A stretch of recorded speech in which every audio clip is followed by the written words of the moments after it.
वो महान पिता परमेश्वर तेरी जगह कोई नहीं ले सकता। वो महान पिता परमेश्वर, हम तेरे बच्चे हैं, हमसे कोई भूल हुई तो हमें क्षमा करना महान पिता परमेश्वर। मेरे साथ बोलेंगे आप सभी। यस।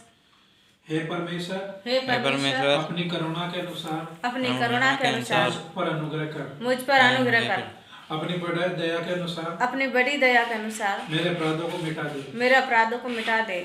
मुझे भली भांति धोकर, मुझे भली भांति धोकर, मुझे अधर्म से दूर कर, मुझे अधर्म से दूर कर, और मेरा पाप छुड़ाकर, और मेरा पाप छुड़ाकर मुझे शुद्ध कर, मुझे शुद्ध कर। मैं तो अपने अपराधों को जानता हूँ, मैं तो अपने अपराधों को जानती हूँ, और मेरा पाप निरंतर मेरी दृष्टि में बढ़ रहा है, निरंतर मेरी दृष्टि में बढ़ रहा है। मैंने केवल तेरे सिद्ध विरुद्ध पाप किया है, तेरे विरुद्ध पाप किया है, और जो तेरी दृष्टि में बुरा है, और जो तेरी दृष्टि में बुरा है वही किया है, वही किया है, ताकि तू बोलने में धर्मी ठहरे, ताकि तू बोलने में धर्मी ठहरे, और न्याय करने में निष्कलंक ठहरे, और न्याय करने में निष्कलंक ठहरे।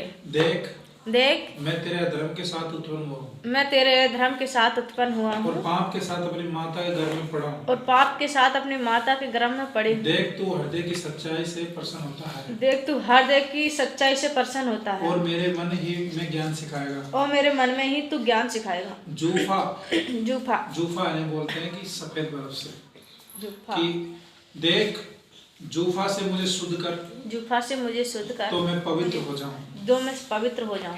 मुझे धो और हिम से भी अधिक श्वेत बनूंगा, मुझे धो और हमसे भी श्वेत बना, अधिक श्वेत बनूंगा, अधिक श्वेत बनूंगा। अपना मुख मेरे पापों की ओर फेर ले, मेरे पापों की ओर फेर ले, और मेरे सारे धर्म के कामों को मिटा डाल, सारे अधर्म के कामों को मिटा डाल।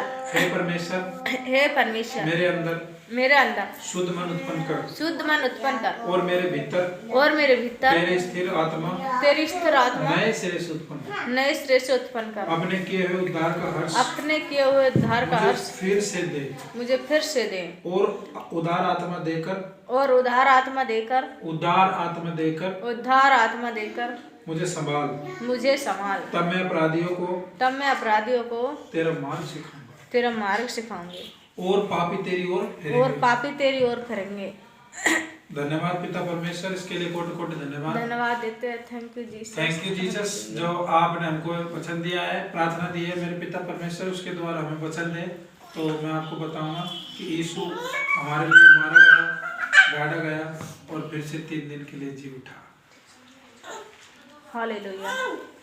भगवान नहीं है जो एक बार मरने के बाद में दोबारा जी उठा, लेकिन मेरा पिता परमेश्वर एक बार की उसके सिर में कांटों का ताज पहनाया, और हाथों में कीलें ठोकी गई, और उसे निर्वस लटका दिया गया।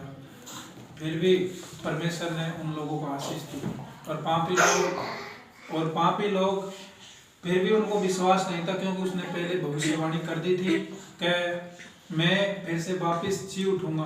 तो इस वजह से उनने कील ठोकने के बाद भी, पूरे शरीर में कील ठोकने के बाद भी उनने विश्वास नहीं किया, और लास्ट में एक सेनापति ने यीशु मसीह के छाती में मार दिया।